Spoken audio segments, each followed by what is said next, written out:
Hi guys, George Glinski here from Toe the Line, joined today by Tyler Goodjohn. Tyler, how you doing, my mate? Yeah, I'm good. I'm really good, thanks. Yeah, I'm sweet. Good man. Let's sort of start off where we like to start off.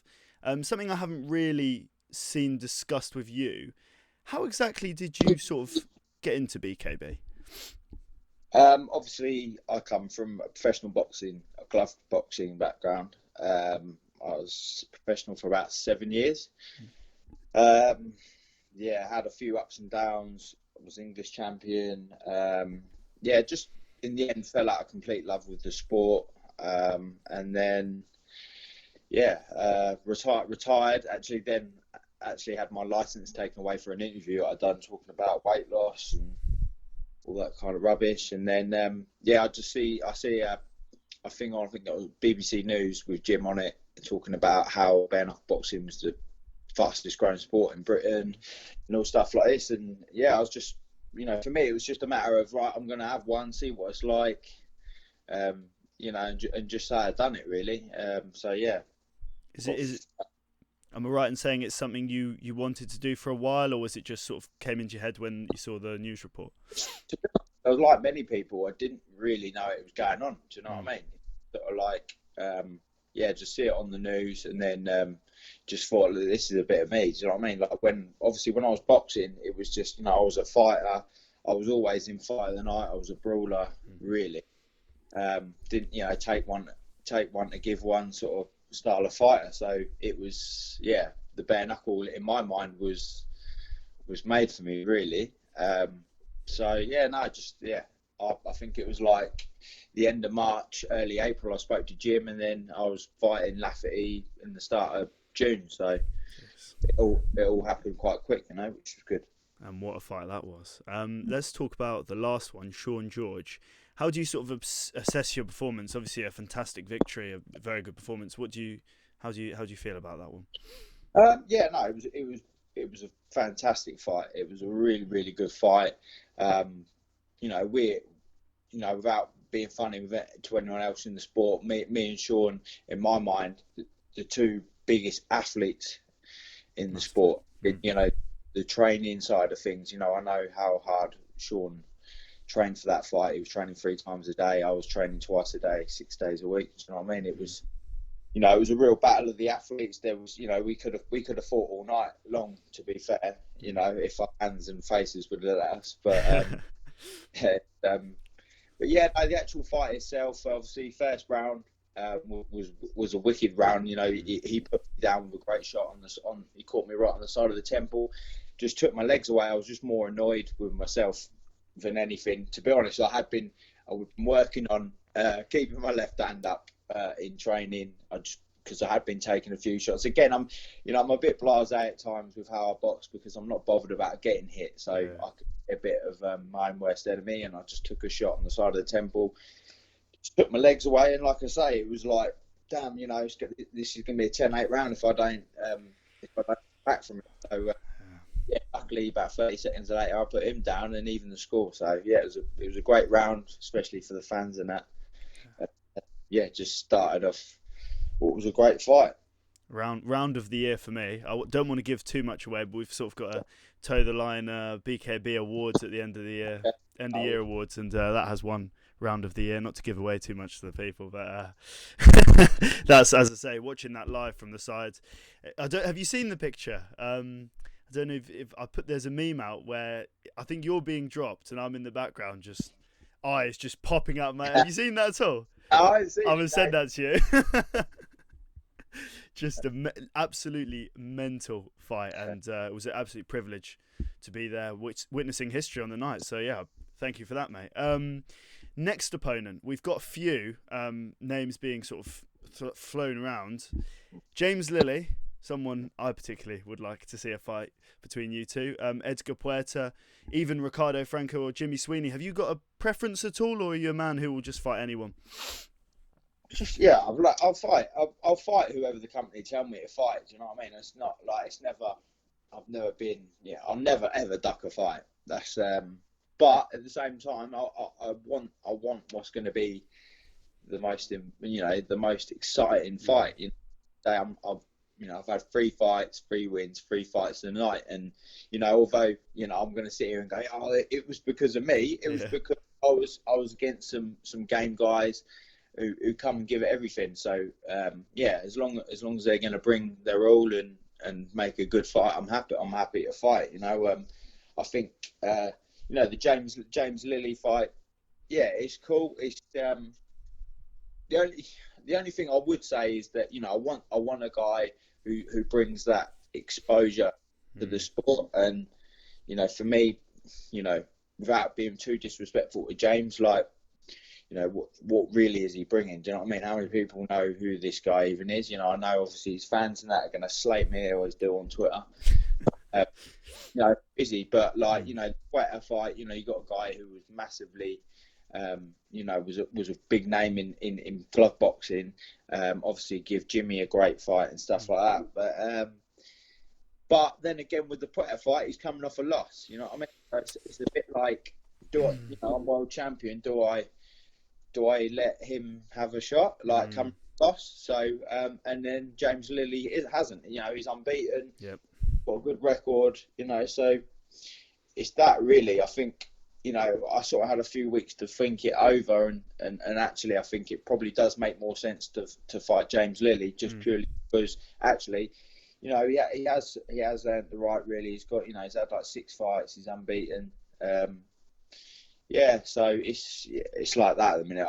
Like I say, I'll fight whoever, but I just want it to be a wicked fight. The right one, yeah. I mean, you're in a kind of a difficult situation with the whole Sweeney and Ricardo thing. And then obviously, even I suppose Lilly, not to sort of put him down, but it was a draw, wasn't it? I mean, I believe he won the fight. I think a lot of people believe he won the fight. I've heard that he has, yeah. Did you get to watch that fight? I haven't even watched it, but no. I've literally, I don't think anyone I've spoke to said it was a draw in their mind. So that's that's unfair, to be fair. Like to James, he would probably had him the more the right if he went in and won that fight. At the minute, it's a bit like, does he deserve a world title shot off the back of the draw? But I'm sure whatever Jim and Joe come up with will be the right decision.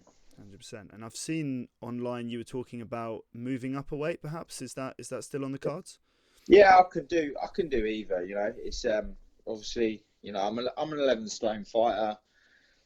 It's it's something that I felt very comfortable at that weight in the last fight. I felt very strong. I'm a big guy for 11 stone and everything else. So and then obviously I've had we've had connections with people like Jason Knight and people like that over in the States who are saying they want to fight me later on in 2020. And stuff like that, and he's lighter than that. I think he's like 10 and a half, 10, 10 yeah, I think he fought at 145 to 155 in the UFC. Yeah, so he's pretty light.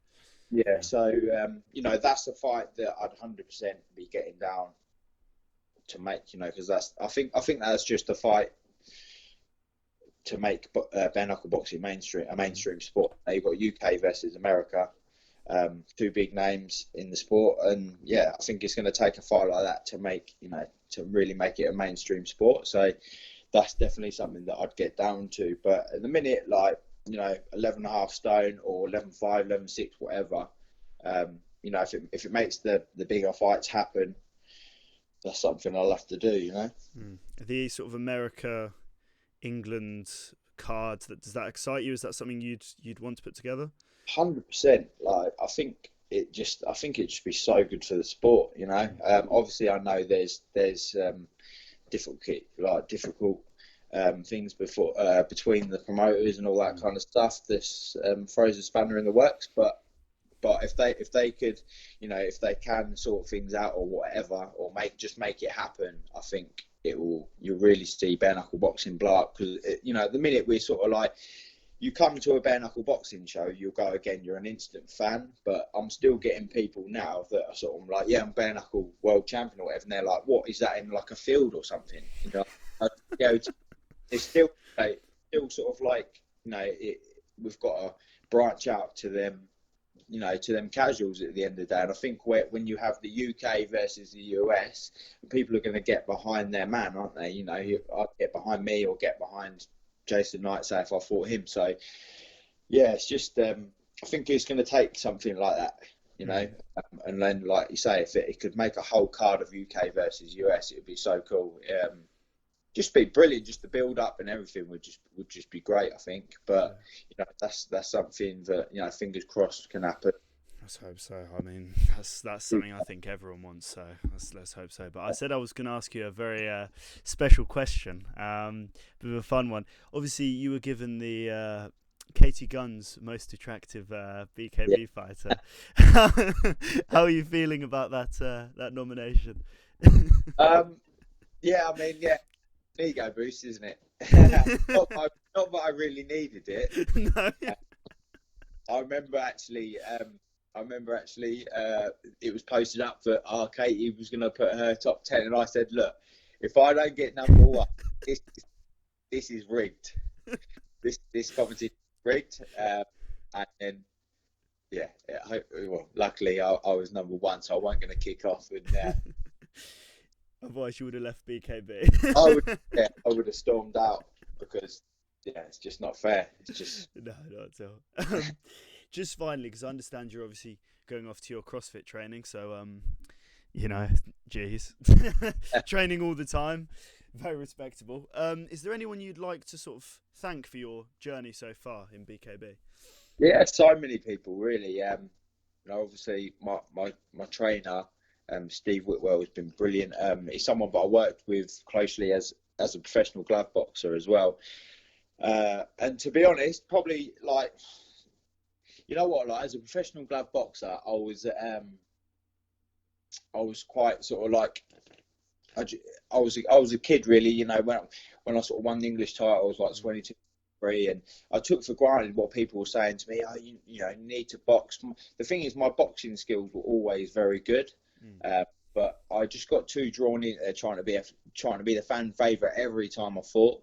Do you know what I mean? And I just abandoned a lot of my skills and just had a fight. And I remember being with Steve, and Steve was always like, look, your boxing skills are really good. Your feet work's really good. Your slipping, your head movement. This is something that, he believes it. I believe it. I could have got a lot further in professional boxing than I did. I don't really believe that I've reached my full potential. And now I'm back with Steve. I've had that a few years growing up, really just maturing as a person, as a fighter, and now I'm boxing more.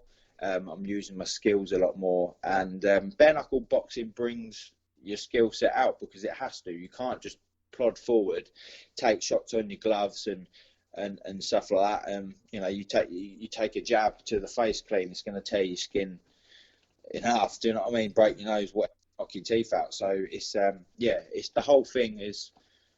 It's made me box more, and it's really bringing out the best in me, which is great. I've got Steve to thank for that because he's always believed in my boxing ability, and he's definitely bringing that out in me now.